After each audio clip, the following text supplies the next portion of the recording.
भंडारा जिल्ह्यातून एक मोठी आणि धक्कादायक बातमी समोर आली आहे।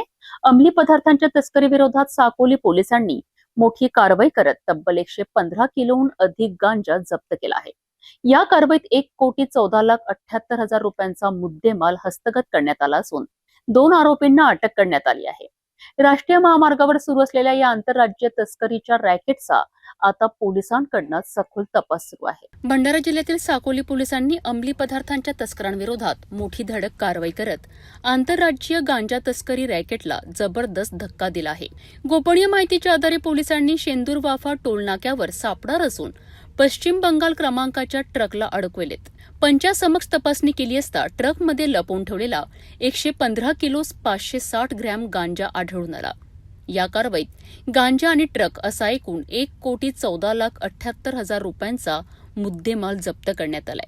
या प्रकरणी 2 आरोपींना तत्काळ अटक करण्यात आली असून त्यांच्या विरुद्ध एनडीपीएस कायदा 1985 अंतर्गत गुन्हा दाखल करण्यात आला आहे।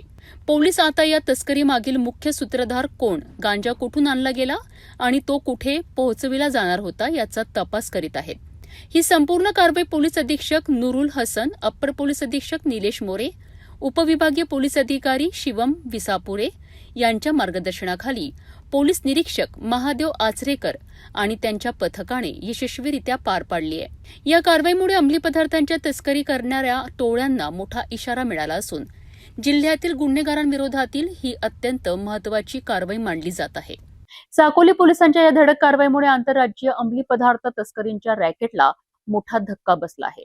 या प्रकरणातील मुख्य सूत्रधार आणि संपूर्ण नेटवर्क उघडकीस आणण्याकरिता तपास वेगाने सुरू आहे।